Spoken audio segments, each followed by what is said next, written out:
حضرت ابراہیم علیہ السلام کی عمر مبارک 86 سال ہو چکی تھی، مگر آپ علیہ السلام ابھی تک اولاد کی نعمت سے محروم تھے۔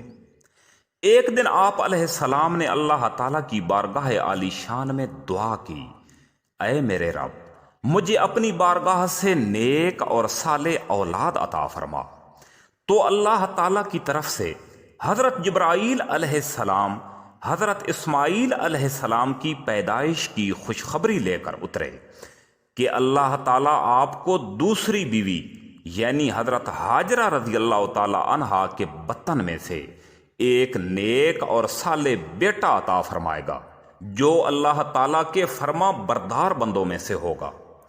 حضرت سارہ رضی اللہ تعالیٰ عنہا جو کہ حضرت ابراہیم علیہ السلام کی پہلی بیوی تھیں، ان پر یہ خبر گراں گزری، حتیٰ کہ جب حضرت اسماعیل علیہ السلام کی پیدائش ہوئی تو حضرت سارہ رضی اللہ تعالی عنہا نے حضرت ابراہیم علیہ السلام سے یہ اصرار کیا کہ ہاجرہ رضی اللہ تعالی عنہا اور ان کے بیٹے کو میری نظروں سے دور کر دیں، ہم ایک جگہ پر نہیں رہ سکتے۔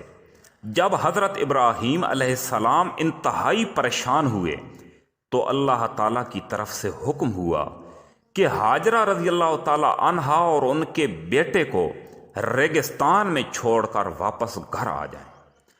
حضرت ابراہیم علیہ السلام ماں بیٹے کو لے کر گھر سے نکل پڑے اور اس جگہ پر آ کر چھوڑا جہاں اب خانہ کعبہ شریف ہے، بالکل غیر آباد، ویران اور ہر طرف سے پہاڑوں میں گھری ہوئی سنسان جگہ پر چھوڑ کر جب حضرت ابراہیم علیہ السلام واپس جانے لگے تو حضرت ہاجرہ رضی اللہ تعالی عنہا نے پوچھا، ہمیں اکیلا چھوڑ کر کیوں جا رہے ہیں؟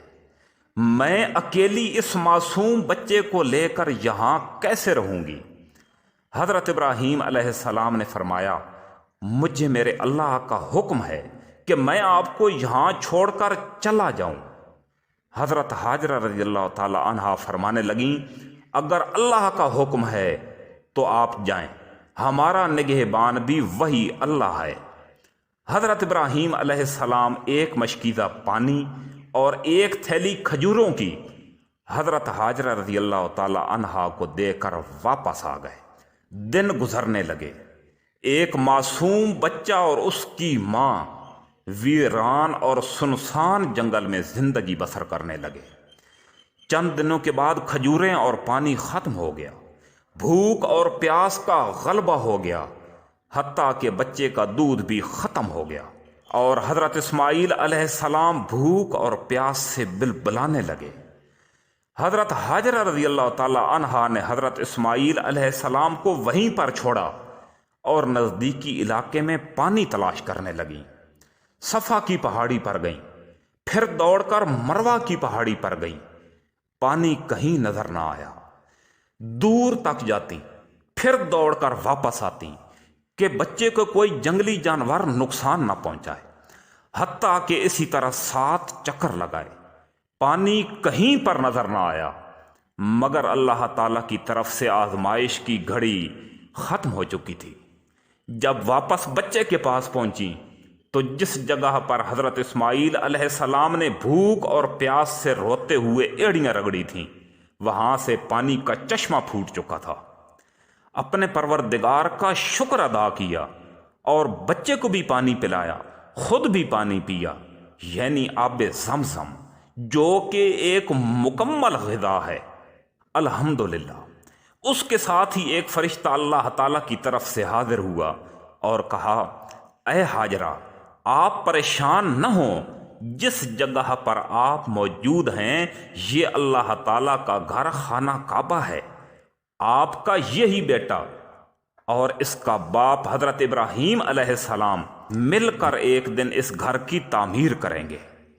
علاقے میں پانی کی موجودگی دیکھ کر عرب کا ایک قبیلہ حضرت ہاجرہ رضی اللہ تعالی عنہا سے اجازت لے کر وہاں پر آباد ہو گیا۔ وقت گزرا اور حضرت اسماعیل علیہ السلام 8 برس کے ہو گئے۔ حضرت ابراہیم علیہ السلام بھی وہیں پر تشریف لے آئے اور اپنے بیٹے حضرت اسماعیل علیہ السلام سے بے پناہ محبت کرتے تھے، کیونکہ وہی بیٹا تو زندگی کا اثاثہ تھا اور بڑھاپے کا سہارا تھا۔ مگر قدرت کا ایک اور امتحان ابھی تک باقی تھا۔ حضرت ابراہیم علیہ السلام کو خواب میں اللہ تعالیٰ کی طرف سے حکم ہوا کہ اپنے بیٹے کو اللہ کی راہ میں ذبح کر دیں۔ دوسری رات بھی وہی خواب، تیسری رات بھی وہی خواب۔ حضرت ابراہیم علیہ السلام سمجھ گئے کہ اللہ تعالیٰ مجھ سے میرے بیٹے کی قربانی مانگ رہا ہے۔ اپنے بیٹے سے بات کی، بیٹا اللہ تعالیٰ کا حکم ہے کہ میں آپ کو اللہ کی راہ میں ذبح کر دوں، آپ کا کیا خیال ہے؟ قربان جاؤں میں اس باپ کے حوصلے پر، اور قربان جاؤں اس بیٹے کی ماں کے کردار پر جس نے اپنے بیٹے کی اس طرح تربیت کی کہ 8 سال کا بچہ جواباً کہتا ہے، ابا جان جب اللہ کا حکم ہے تو اس پر اعتراض کون سا ہے؟ آپ دیر نہ کریں۔ حضرت ابراہیم علیہ السلام نے گھر سے رسی لی، ایک کپڑا لیا اور چھری لی، بیٹے کو ساتھ لیا اور ویرانے میں پہنچ گئے۔ بیٹا کہتا ہے، ابا جان میرے ہاتھ اور پاؤں مضبوطی سے باندھ دیں، کہیں ذبح ہوتے وقت میرا ہاتھ یا پاؤں آپ کو نہ لگ جائے، کہیں گستاخی نہ ہو جائے اور مجھے الٹا لٹائیں۔ ایسا نہ ہو کہ ذبح کرتے وقت آپ کا ہاتھ میرے چہرے کے اوپر لگے اور میری محبت میں آپ کی چھری رک جائے، اور یہ کپڑا اپنی آنکھوں پر باندھ دیں تاکہ آپ کی نظر مجھ پر پڑے ہی نہ، کہیں آپ کے ہاتھ لغزش کا شکار نہ ہو جائیں۔ اور ابا جان میری لاش جا کر میری ماں کو دے دینا، ان کو کچھ حوصلہ آ جائے گا۔ چھری کو گردن پر رکھ کر چلا دیا گیا۔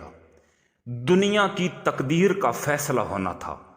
اگر حضرت اسماعیل علیہ السلام کی گردن کٹ جاتی تو سنت ابراہیمی ادا کرنے کے لیے قیامت تک لوگوں نے اپنے بیٹوں کو ذبح کرنا تھا۔ مگر میرے عالی شان اللہ نے حضرت جبرائیل علیہ السلام کو فوراً حکم دیا، جبرائیل چھری چل چکی ہے، اس سے پہلے کہ اسماعیل کی گردن کٹنا شروع ہو جلدی سے جنت میں جائیں، وہاں سے دمبا لیں اور اسماعیل علیہ السلام کی جگہ پر رکھ دیں۔ جب گرم خون حضرت ابراہیم علیہ السلام کے ہاتھوں پر لگا تو آپ فرماتے ہیں، یا اللہ تیرا شکر ہے، تو نے میری قربانی کو قبول کیا، اور ساتھ ہی آنکھوں سے پٹی کو کھول دیا۔ دیکھتے ہیں کہ حضرت اسماعیل علیہ السلام ایک طرف کھڑے ہیں اور دمبا ذبح ہو چکا ہے۔ اللہ تعالیٰ کو یہ جذبہ وفاداری اور حضرت ابراہیم علیہ السلام اور ان کے بیٹے حضرت اسماعیل علیہ السلام کی بندگی اس قدر پسند آئی کہ قیامت تک ان کی اس سنت کو زندہ کر دیا۔